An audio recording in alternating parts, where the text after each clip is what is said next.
Hello and welcome to A Dialogue with History. I'm Ashish and this is Mamta. Hi friends. So Ashish, what do we have in store today? We have a bag full of interesting facts, stories and reports for you. Did you know, Mamta, that events of today are material for history tomorrow? It is everywhere and entails everything, be it a new innovation, political developments, rise and fall of Sensex, natural calamities, sports, music, films, everything. I know, and I also know that experts chronicle these events with great care. That is why we have experts on art, music, dance, politics, etc., who not only note and evaluate current developments, but also refer to the past. Very true. And these very facts later become the facts for use of a historian. In this day and age, we are aware and sensitive about history, and there are innumerable number of pieces that support our claim. But how do we draw conclusion about life in the past, especially hundreds and thousands of years ago? I've got something for you. Here, take a look. Hey, it is a coin. Right. Well, it is one of the earliest coins found in India. How exciting! This is historical evidence for us. What? Watch the story and find out. Coins have been in circulation since 6th century BC. For a long time, they have been the preferred choice for trade. Apart from trade, they are a rich heritage in terms of history too. In fact, they can tell us a lot about the times gone by. Take this coin for example. It is an ancient coin. Just by looking at it closely, we can see that the coin has punch marks.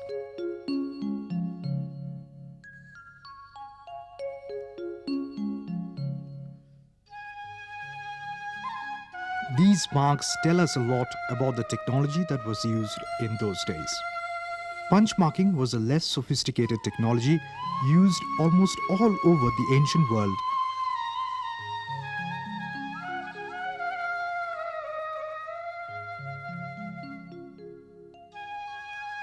Whereby the metal was first softened by heating, then placed on a plate and struck with a punch and hammer.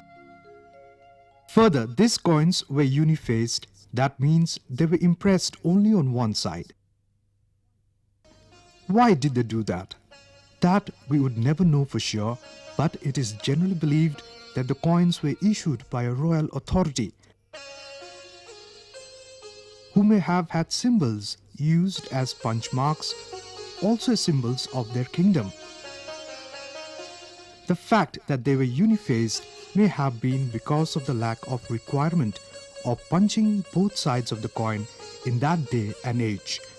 The thickness of the coins from one end to the other varied as can be seen here, though by and large the weight of the coins remained the same.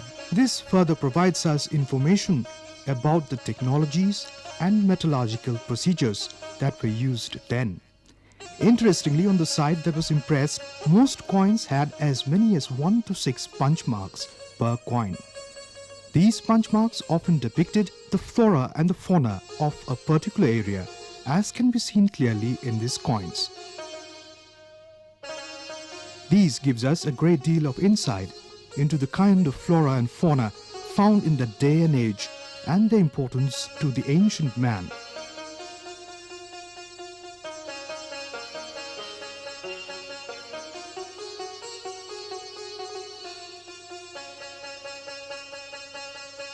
All coins in India during this phase were made of silver. Historically, silver was during that period not found in abundance in India then. Yet, large volumes suggest brisk trade between India and the ancient world. Metallurgy too was considerably advanced. Look at this coin. It is good quality silver, a metal and not an alloy. System of weighing too was well advanced. There was uniformity of the weight of a coin issued by a specific republic. It was usually weighed in rattis. A ratti is equivalent to 0.11 grams. It is also said to be equal to 2 grains of wheat and 4 of rice. Even today, Indian jewelers widely use this form of weights, giving credence to the accuracy of the measurement. With the passage of time, currency also changed. New rulers adopted different metals, and for the first time, coins in copper and gold appeared. Many rulers used coins made of gold, silver, and copper. The designs improved, and instead of uniface, these very coins carried depictions on both sides. They also started carrying inscriptions from either religious texts or public messages of the king.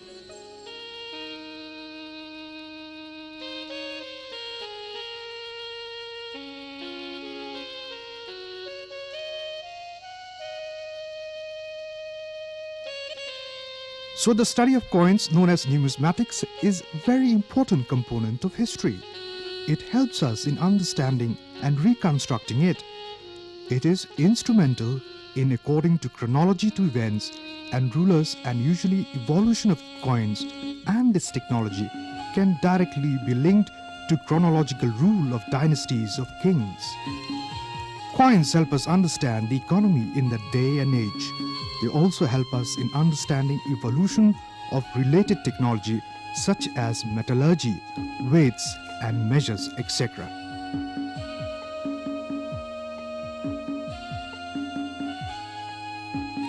It gives us an insight of the kind of flora, fauna found in those days and the human understanding of the same. Religious inscriptions on the coins tell us about the religion that the people followed.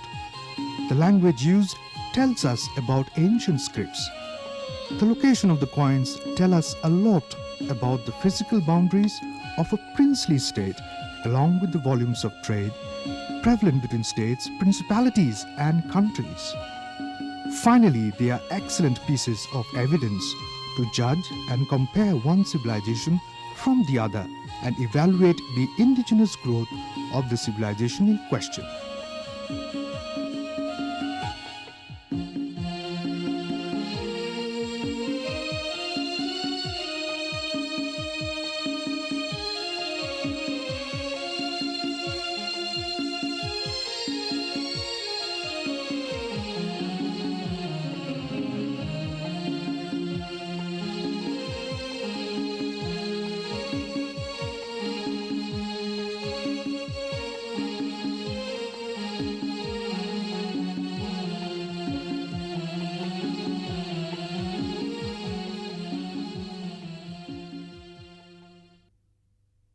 Oh my God! I had no idea that coins came into existence around 2,700 years ago. That is correct. And you know, Mamta, I have a rather interesting observation on this. What? Well, we always say that need is the mother of all inventions. And what better example of this than these coins? Just look at them. These coins are unfinished, uneven, have so many punch marks on them. Yet each coin weighs a precise amount. And the occurrence of metal is as pure as can be. You know, when you think of it, you have a point. The designs of coins that time initially was not a top priority, and there was need of improvement when we look at the technology, whereas metallurgically they were all standardized and weight-wise precise. Isn't it remarkable? But we must remember that design is an important aspect of innovations and cannot be done away with. Hey, so let us take a bumpy ride of the invention of the cycle.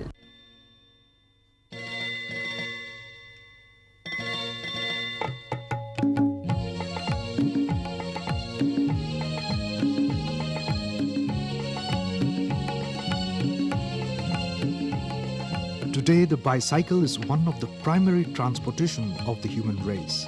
An estimated 1.6 billion bicycles are in use throughout the world, in cosmopolitan cities, along remote country lanes, and in the smallest villages, and hundreds of millions of bikes are manufactured every year to meet the continuing demand for cheap wheeled transport. It was very difficult to attribute the design of bicycle to one particular individual. The first bicycle was a walking machine. It was a simple design that comprised of basically two same size wheels in line. The front wheel was steerable and was made totally of wood. It was propelled by pushing the feet against the ground. Simply put, the device helped the rider to a sort of glide work. This cycle was commonly known as the Dracian or hobby horse. This enjoyed a short-lived popularity as it was not very practical. In 1865, pedals were applied to the front wheel of the bicycle and were known as the velocipede fast food.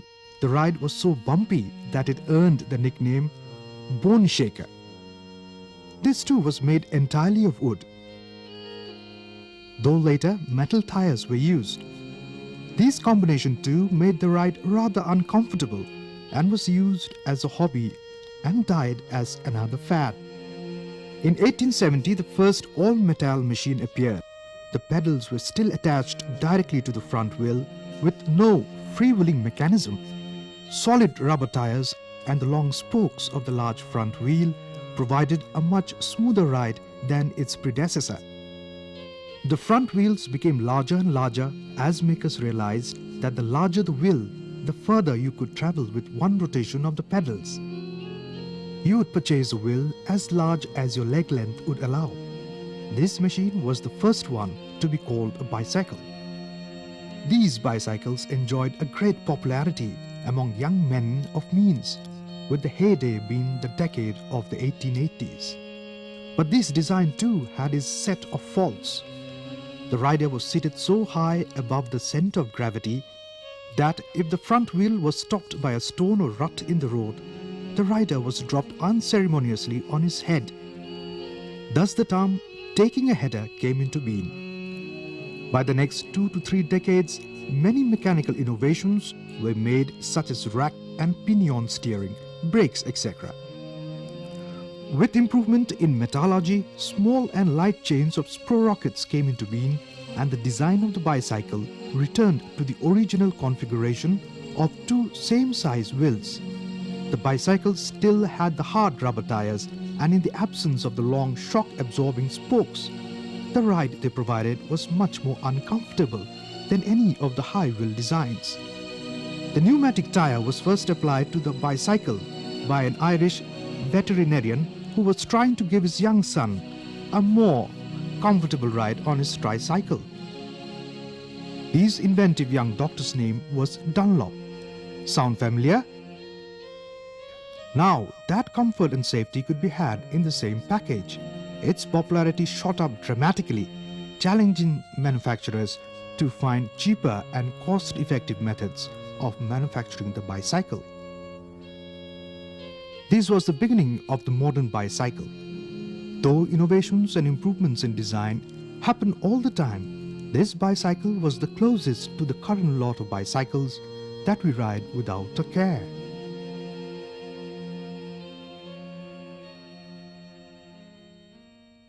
So how was the report? Very informative. Though I too would like to add some information here. Did you know that designing a workable bicycle had caught the fancy of so many people that there were 2 buildings in Washington, D.C. which held every patent in the US. One building held the patent for every product you can think of, and the other was specifically reserved for bicycle patents. How interesting! So much thought and effort has gone into designing bicycles that it has been quite a challenge for the designers of 20th century to actually improve on the design. But they still have done a good job. These days there are bicycles that are ultra-light and ultra-fast, which shift power by using gears. And we should not forget the all-terrain bikes and the mountain bikes, etc. How true. But at times I feel I can do with simplicity. Don't you think? So you want to ride the Bone Shaker? No. I just wanted to draw your attention towards Indian clothing. Oh, what about it? Simple Indian clothes were so practical that till date, the sari, the dhoti, gamcha and the pagdi are extremely popular and widely worn. That's true, but only partially. The fact is that the ancient Indian inhabitant did not actually know the art of sewing.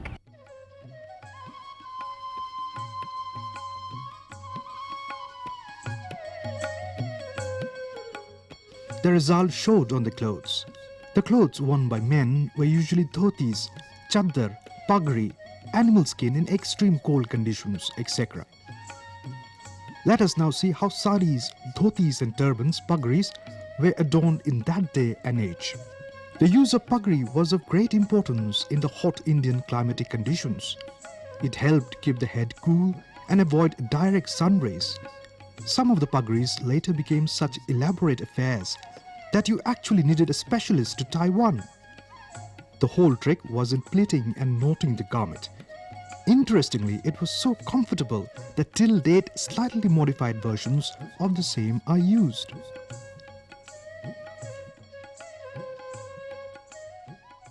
This is what I call prudence. Why need a needle? Look at the world today.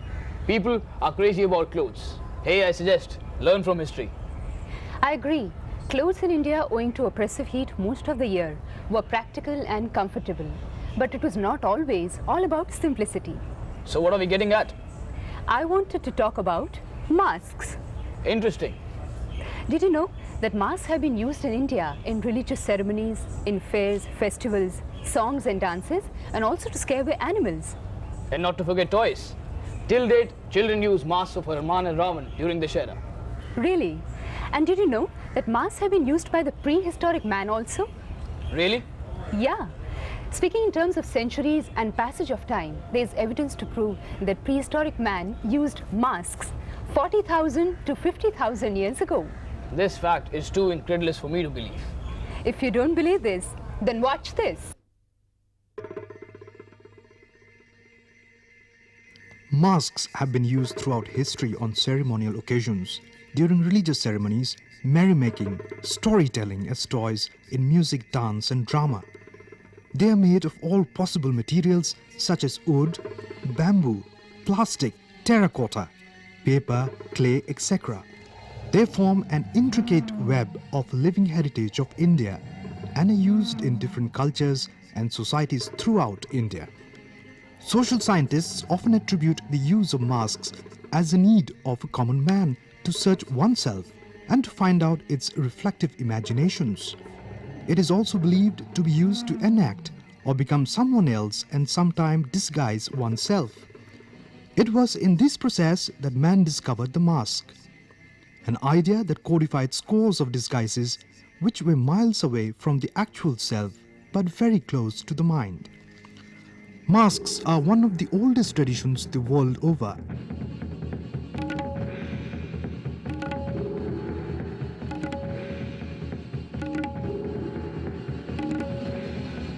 Masks are used irrespective of cultural geopolitical boundaries. One fine example of the use of masks for religious reasons are the monastic festivals of Ladakh and Sikkim. Though far apart in terms of geographical orientation, they are known for the monasteries and have a number of festivals where monks wear colorful silk garments and different facial masks and perform sacred dances during religious festivals. They also role play enacting the many incarnations of Buddha. Most of the masks last for ages and are used again and again. Why the anonymity of the mask is so important is still a mystery. They represent the soul or the persona of the tribe. Masks are an important component of mythology and religion as well. They are used unsparingly in relating religious sagas and events such as Ram Leela, Ras Leela, Durga Puja, etc. Masks are very important to performing arts, and the reason for the use of masks may also have been the aspect of a man playing the role of a woman, as women rarely performed in such ceremonies.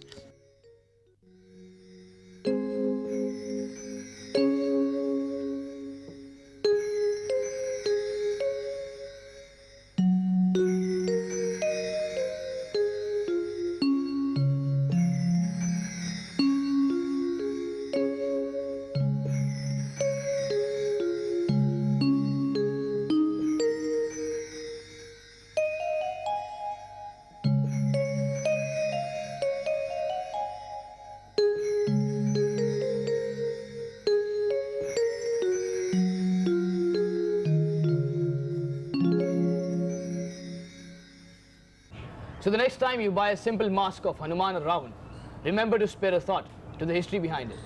This was interesting. You know, there are exhibitions held from time to time about these great pieces of art.